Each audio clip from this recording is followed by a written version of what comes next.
Mes chers frères et sœurs, aujourd'hui nous allons continuer notre série de pourquoi est-ce que nos prières ne marchent toujours pas.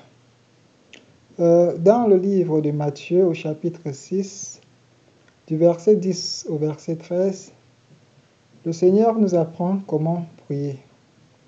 Il commence par « Notre Père qui est aux cieux, que ton nom soit sanctifié, que ton règne vienne, que ta volonté soit faite sur la terre comme au ciel. Donne-nous aujourd'hui notre pain de ce jour, pardonne nos offenses, comme nous pardonnons aussi à ceux qui nous ont offensés. Ne nous soumets pas à la tentation, mais délivre du mal, car c'est à toi qu'appartient la puissance, la règne, la gloire pour les siècles des siècles. Amen. » Voilà. Aussi, là-dedans, il nous montre comment se comporter pendant nos prières. Toujours dans Matthieu 6, il dit, quand vous priez, ne vous exposez pas comme ceux-là qui vont dans des synagogues, crier à haute voix, afin que les gens les voient en passant. À ceux-là, leur prière ne montera pas. Alors pour prier, retirez-vous, entrez dans votre chambre et priez calmement dans votre chambre. Seul le Seigneur, votre Père, vous écoutera et vous bénira. Ça, c'est de un. Alors, les chers frères et sœurs, il y a deux sortes de prières. Il y a la prière en parler en langue, qui est une langue que Dieu seul comprend, et la prière dans une langue normale que nous tous nous parlons. Alors, avant d'entrer dans les détails de comment prier en langue et pourquoi prier en langue et de comment faire une prière normale, je vais d'abord commencer par vous préparer pour une bonne prière. Pour réussir dans une bonne prière, il faut jeûner. Il faut jeûner. Pourquoi? C'est pendant le jeûne que vous êtes en parfaite communion avec l'esprit. Pendant le jeûne, vous sortez de la chair pour nourrir l'esprit. Et pendant que vous jeûnez, les chers frères et sœurs, ne manifestez pas, ne montrez pas aux gens pour qu'on voie que vous êtes en train de jeûner. Le jeûne ne doit pas être quelque chose de forcé. Le jeûne doit vous venir du cœur. Vous deviez être content pendant que vous jeûnez. Alors, dans le jeûne, vous allez donc enchaîner avec les confessions et les prières. Commencez par pardonner tous vos péchés.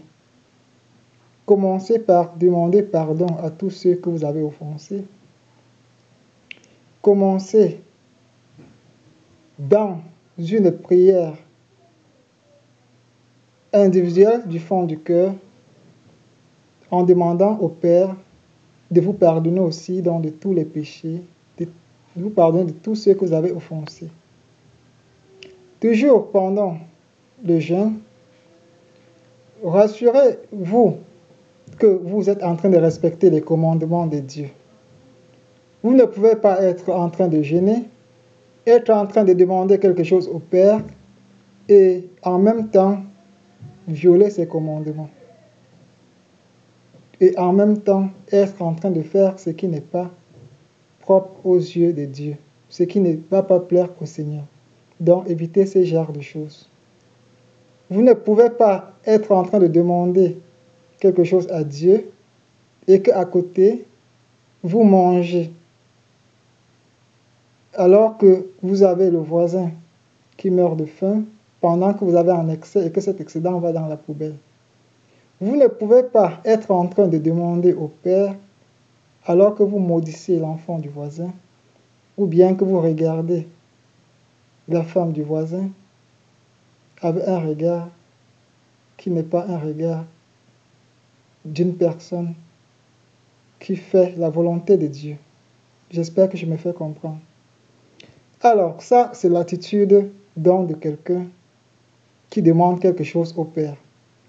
Si vous vous comportez bien, frères et sœurs, rassurez-vous, le Père va répondre à votre prière. Alors, dès lors que vous avez respecté ces commandements, la deuxième étape, alors, c'est la prière proprement dite. Il y a la prière, le parler en langue. C'est une langue que Dieu seul comprend. Et une prière en parler en langue marche très bien. Mes frères et sœurs, vous allez vous dire, alors, je ne sais pas parler en langue, ou bien comment parler en langue. Je vais vous dire quelque chose. Dès lors que vous avez accepté Jésus comme votre sauveur, vous avez cet esprit en vous. C'est à vous maintenant de le développer.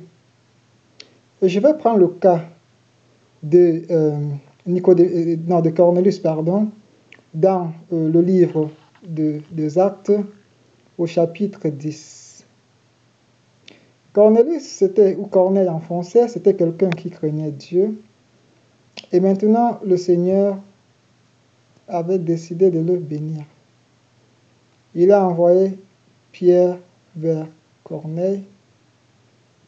Et quand Pierre est arrivé chez Corneille, il a commencé à parler avec Corneille et lui a dit, voilà, c'est le Seigneur qui m'a envoyé. Pendant qu'il parlait, les gens de Corneille qui n'étaient pas des circoncis, ça veut donc dire qui n'étaient pas du peuple de Dieu, se sont mis à parler en langue. Et maintenant, Pierre était donc surpris. Il dit, alors, si ceux-ci, qui ne sont pas juifs, alors peuvent parler en langue, ça veut dire qu'ils ont l'Esprit Saint en eux. Est-ce que je vais donc leur refuser le baptême en eau? Aussitôt, Pierre les a baptisés avec de l'eau. Ce que je voulais dire, mes chers frères et sœurs, c'est que vous avez cet esprit en vous. Et si vous êtes en communion avec Dieu, vous respectez les lois de Dieu, vous allez vous retrouver en train de parler en langue, même pendant que vous dormiez dans vos rêves. Donc, ne pensez pas que le Seigneur n'est pas en vous, ou bien que l'Esprit de Dieu n'est pas en vous. Ça, c'est de 1. Alors, si vous ne connaissez pas encore parler en langue, c'est pas grave. Alors, posez votre problème dans les prières au Seigneur. Dites au Seigneur exactement ce que vous voulez.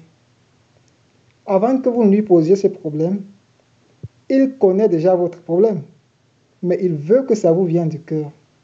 Il veut que vous parlez, que vous confessiez avec votre bouche, que ça sorte de votre bouche, parce que vous avez l'Esprit Saint en vous. Et dès lors que vous avez donc posé le problème, le message va aller très droit chez le Père, et le Père va mettre ses anges au travail. Ces anges vont travailler pour vous. Et vous allez voir les résultats.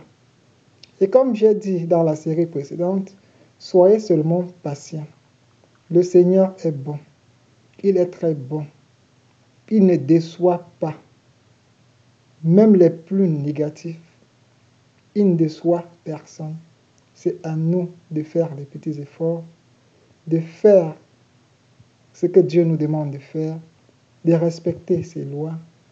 Et dès qu'on a respecté ces lois, vous allez voir, les bénédictions vont suivre. Dans le prochain épisode ou dans la prochaine série, je vais entrer plus dans les détails. Je prendrai cas par cas. Je vous parlerai des prières de délivrance. Je vais aussi prendre des cas, par exemple, comment est-ce que faire réussir sa prière en prenant des exemples particuliers. Peut-être des jeunes filles qui sont en train de chercher de mari et qui ont des doutes, ils ne savent pas comment faire pour avoir un bon mariage. Ou bien quelqu'un qui est dans le business et que son affaire ne marche pas. Ou bien quelqu'un qui est malade, souffre d'une maladie spirituelle et n'a toujours pas trouvé les médicaments pour sa maladie. Alors, dans les prochains épisodes, ensemble, nous allons apprendre comment prier et après les prières, les résultats. Mes chers frères et sœurs, ne vous trompez pas. Notre Dieu est vivant. Il est là. Les miracles nous entourent. Et comme je vous dis toujours dans mes vidéos, c'est un Dieu d'amour. Donc commencez par là. Aimez le Seigneur de tout votre cœur. Aimez votre prochain comme vous-même. Soyez bon. Que tout ce qui sort de votre bouche soit bon. que les paroles négatives ne sortent pas de votre bouche, que votre comportement change. Et vous allez voir comment votre vie ne sera plus comme par le passé. Vous allez voir comment le Seigneur va vous arroser des bénédictions. Mes chers frères et sœurs, ceci étant, on se donne rendez-vous pour la prochaine série. Merci.